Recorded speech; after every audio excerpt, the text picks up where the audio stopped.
Iisraeli peaminister Benjamin Netanyahu, kes on Ameerikas juba pikka aega otsinud kristlaste toetust Iisraelile, kiites sageli evangeelikaale kui Iisraeli lähimaid liitlasi ja tunnustades kristlikke sioniste kaasaegse juudi riigi teoloogilise aluse rajamise eest. Kuid tundub, et toimub põlvkondade vahetus, kuna küsitlused näitavad, et nooremad evangelikaalid ja progressiivsed kristlased toetavad Iisraeli tegevust märkimisväärselt vähem. Kuhu see oluline suhe siit edasi liigub? Vaatame saadet American View.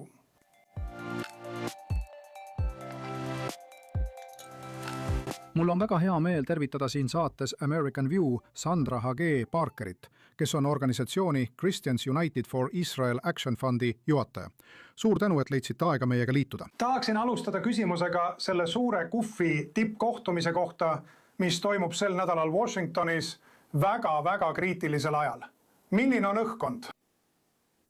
Aitäh, et mind kutsusid, Mike, ja ma pean ütlema, et olla Washingtonis Ameerika 250. sünnipäeva ajal tundub lausa ette määratud.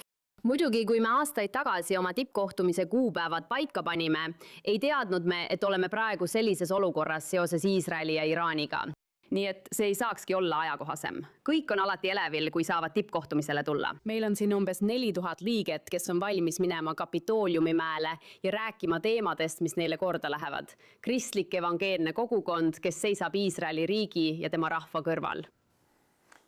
Praegu tundub, võib-olla ma olen dramaatiline, aga see näib olevat pöördepunkt Iisraeli ja kristliku kogukonna suhetes. Ma mõtlen, küsitluse järel näitab, et nüüd on tekkinud lõhe, et kristlike kogukondade seas, eriti noorema põlvkonna hulgas, on Iisraeli toetust vähe. Millele te seda omistate ja millised oleksid lahendused, kui need üldse olemas on? Muidugi, ma arvan, et selle vestluse ausaks pidamiseks on õiglane öelda, et toimub põlvkondlik muutus ja osa sellest põlvkonnast on kristlased, eks.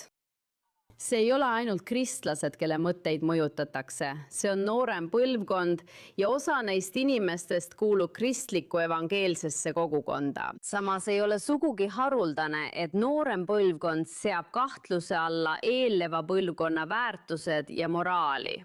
See ei ole midagi uut. See on midagi, mis kordub igas põlvkonnas. Inimesed seavad alati kahtluse alla nende mõtted ja ideaalid, kes enne neid tulid. Nii et ma arvan, et me näeme seda praegu reaalajas toimumas. Ja loomulikult arvestades ebasõbralike välisriikide mõju, eriti Iisraeli ja eriti Ameerika suhtes. Me oleme just näinud, kuidas see välismõju õhutab olukorda, mis muidu oleks lihtsalt tavaline põlvkondade vaheline arutelu stiilis, mis on meie, selle uue põlvkonna jaoks oluline. Lahenduste osas peame me tegema mitmeid asju. Esiteks, vaadake seda nii, nagu see on. Praegune olukord, mis toimub Ameerika noortega, ei ole orgaaniline aktivism. See on kinni makstud anarhia.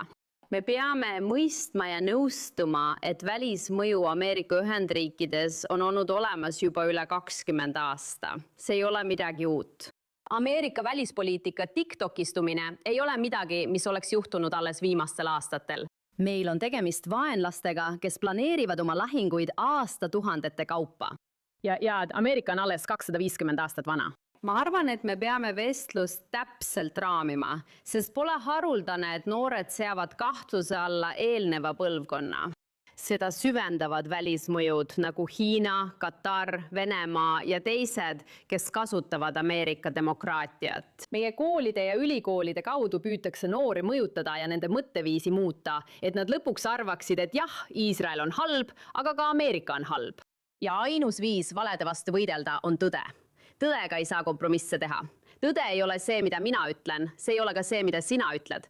Tõde on see, mida Jumal ütleb. On olemas must ja on olemas valge.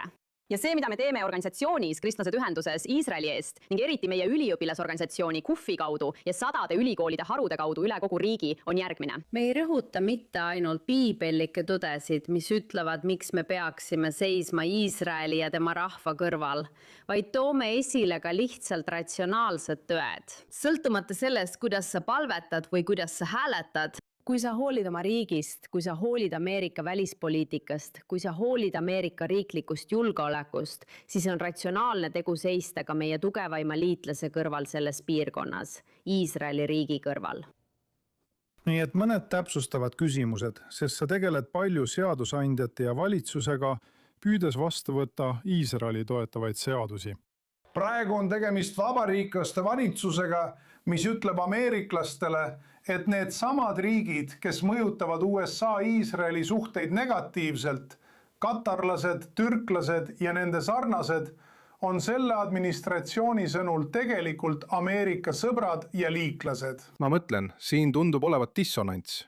Kuidas sa sellest üle saad? Meie strateegia kuvis ei muutu kunagi, sõltumata sellest, kes on ametis, olgu see siis Ameerika Ühendriikides või Iisraeli riigis. Ja nagu ma ütlesin, tõde on oluline. Nii et me võitleme selle vastu mitmel erineval viisil. Sa mainisid seadusandlust. Aastaid tagasi oli Kufi võtmerollis seaduse vastuvõtmisel, mis ütles, et Türgi ei saa Ameerika Ühendriikidelt F-35 lennukeid seni, kuni nad on nii ülisõbralikud. Venemaaga ja relvade kasutuselevõtuga nende sõjaväes see õõnestaks nii Ameerika kui ka Iisraeli sõjalist kvalitatiivset ülekaalu, kui nad saaksid F-35 lennukid.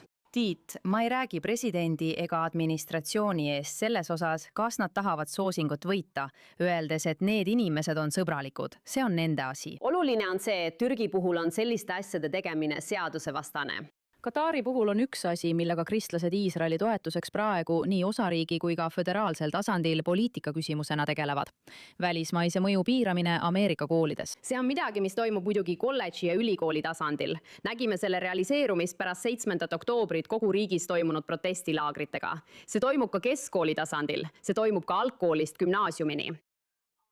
Seetõttu töötame välja seadusi, mis mitte ainult ei suurenda läbipaistvust ja avalikustamist seoses välismaise mõjuga Ameerika hariduses, aga töötame ka osariigi tasandil seaduste kallal, mis keelavad selle täielikult ilma kuberneri eriloata. Sest päeva lõpuks süüdistatakse Iisraeli kuriteos ja selle varjamises, mida tegelikult teevad teised riigid.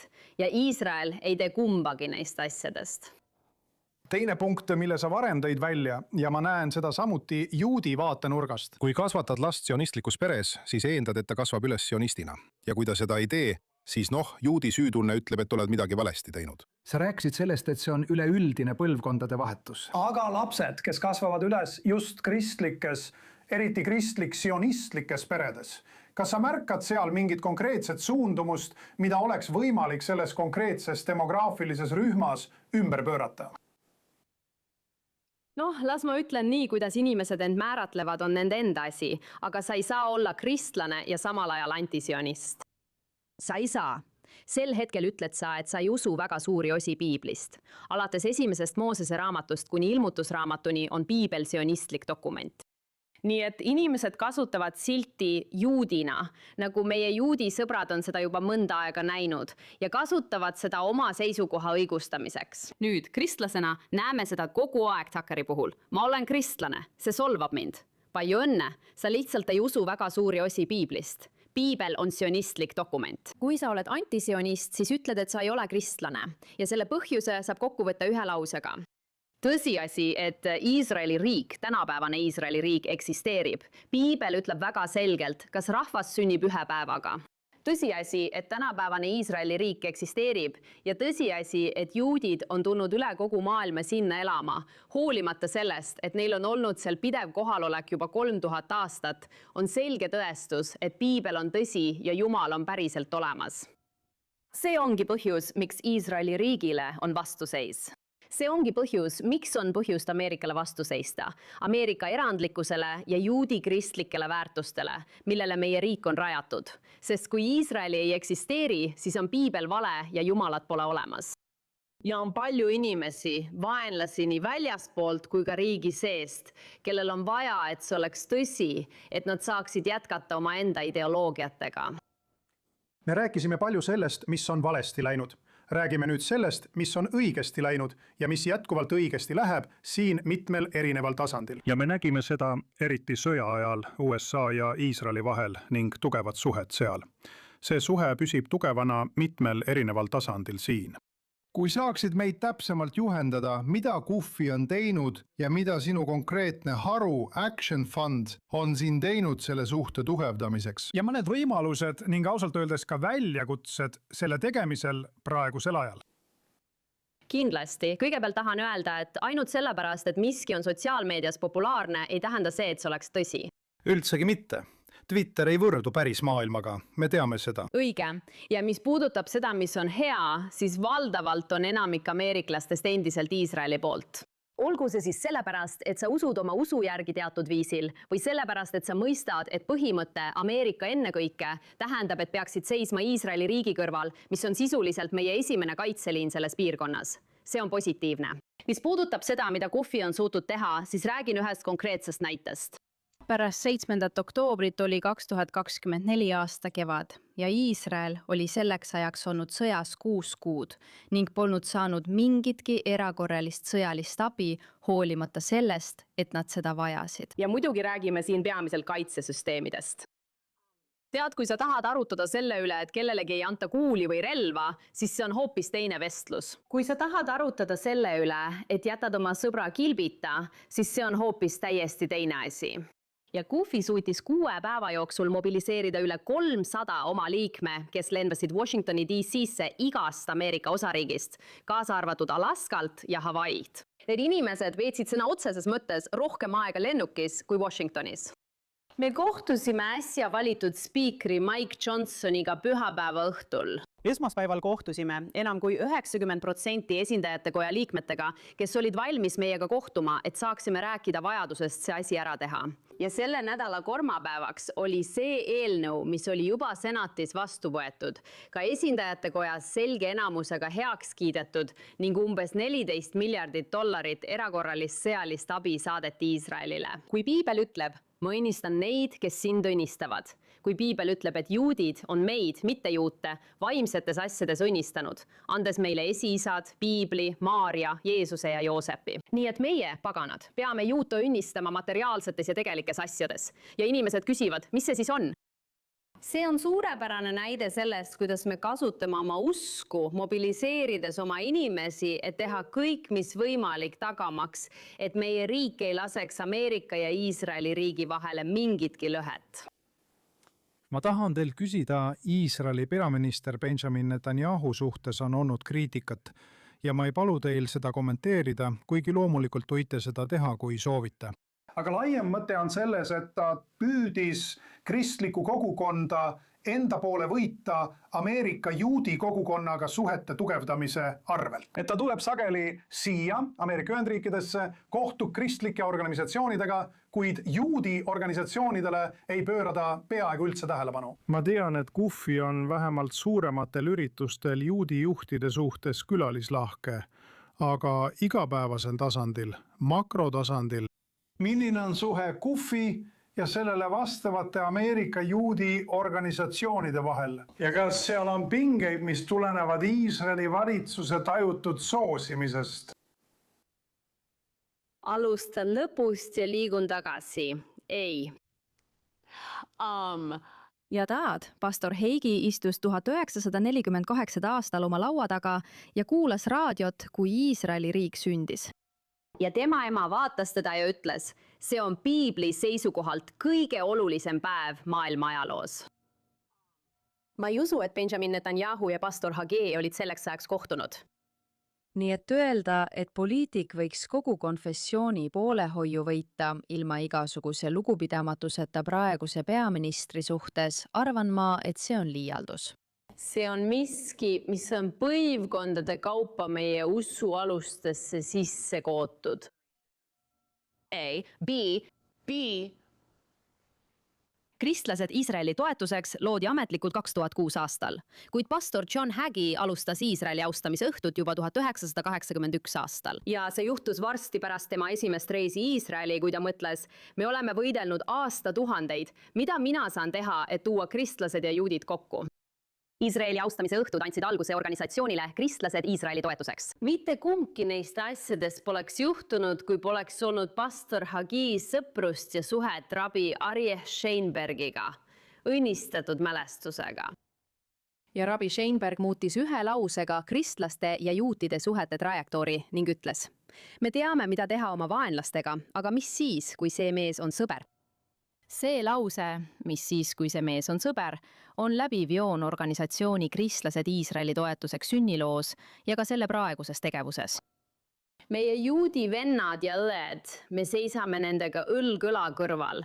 Mitte sellepärast, et me kõiges nõustume, vaid sellepärast, et me nõustume ühes asjas. Ja võime uhkusega öelda, et kristlased Iisraeli toetuseks tippkohtumisel sel aastal on meil rohkem inimesi, 100 inimesi, kes tulevad juudi kogukonnast üle kogu Ameerika Ühendriikide ja Iisraeli riigi. Sest nüüd, eriti pärast 7. oktoobri sündmusi, teavad nad, milline näeb välja tõeline sõprus.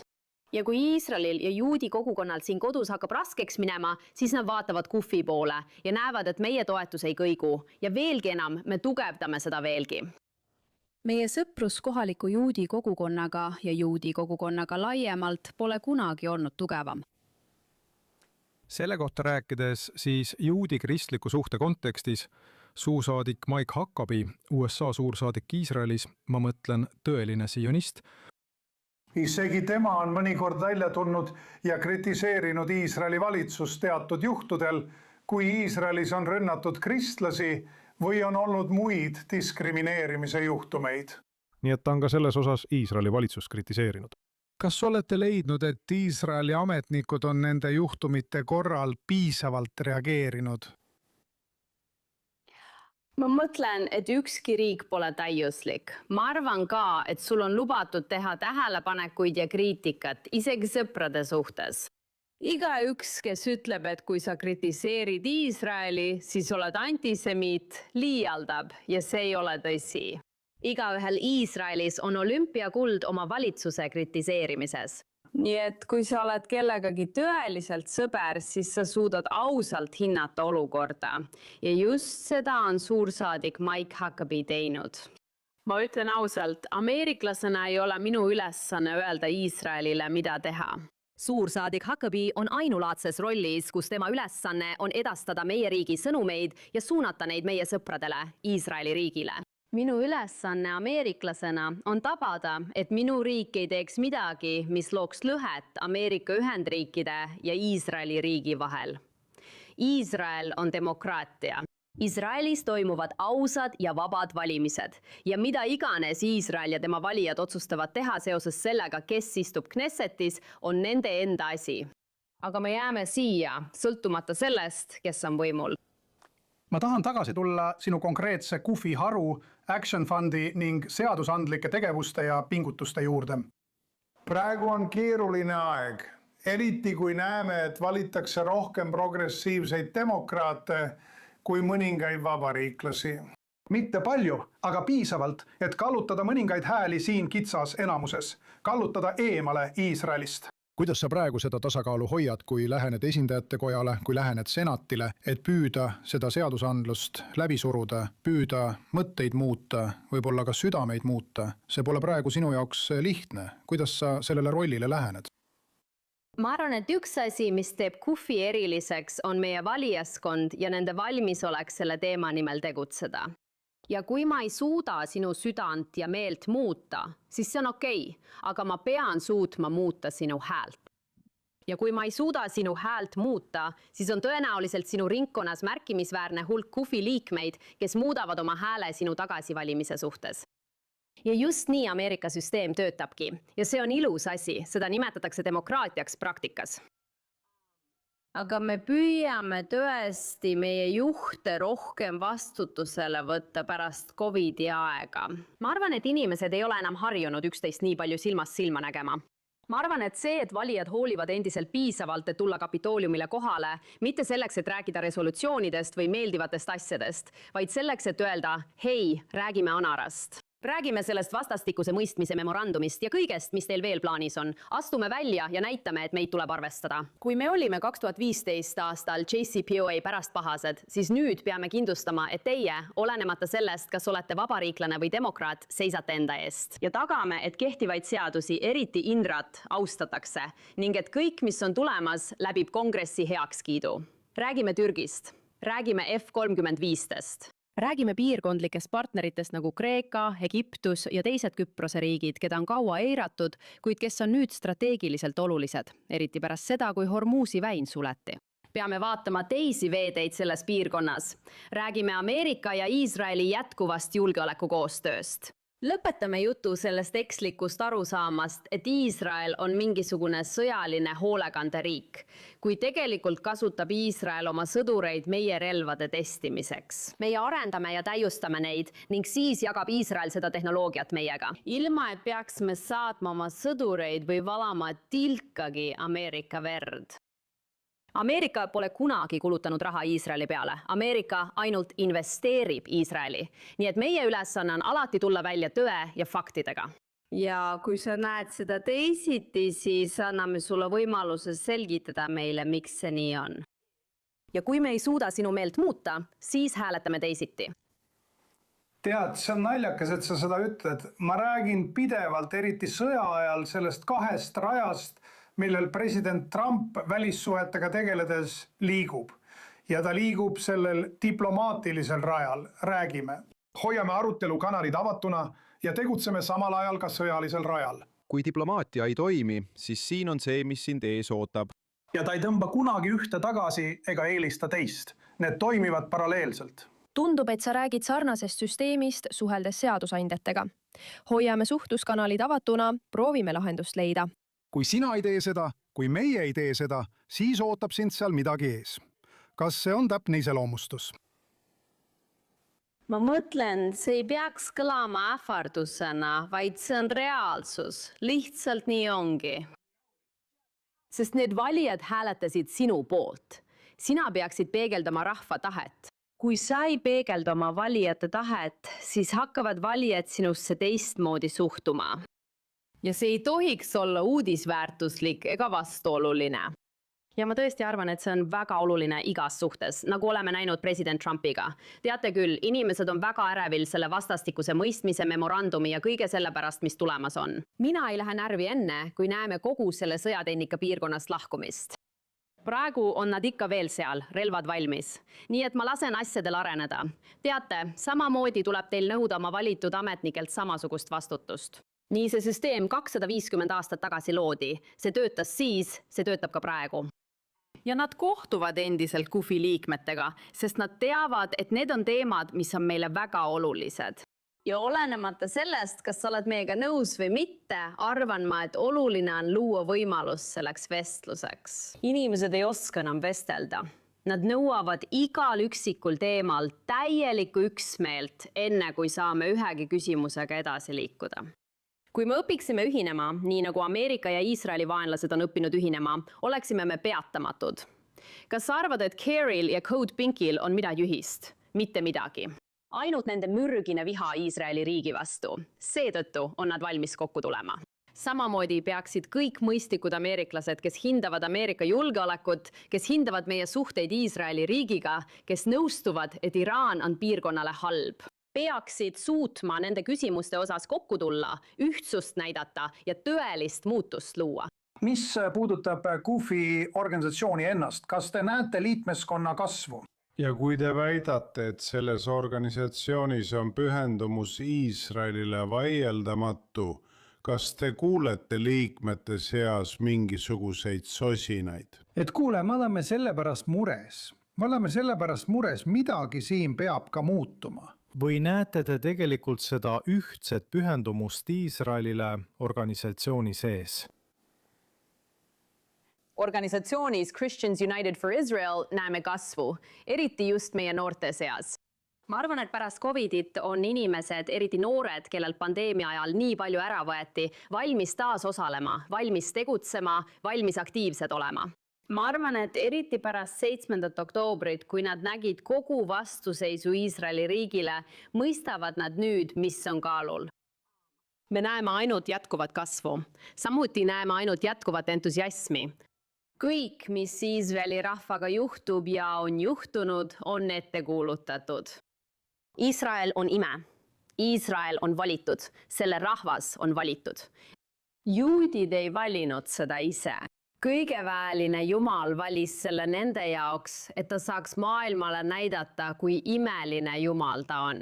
Nii et me teame, et Jumal juhib kõike ja kõik saab korda. ja organisatsioonis Christians United for Israel oleme endiselt täielikult pühendunud antisemitismi vastu võitlemisele kõigis selle vormides, ükskõik kus seda leidub, kogukondades, kirikutes, ülikoolides või kongressis. Ja me ootame, et saame seda teha Washingtonis sel juulil. Sandra Heigi Parker, Christians United for Israel Action Fundi esimees. Soovime teid südamest tänada, et leidsite aega meiega liituda. Kindlasti näeme teid linnas ja ka kongressi saalides. Suur tänu, et leidsite aega meiega liituda. Aitäh, et mind kutsusite. Tänaseks ongi kõik.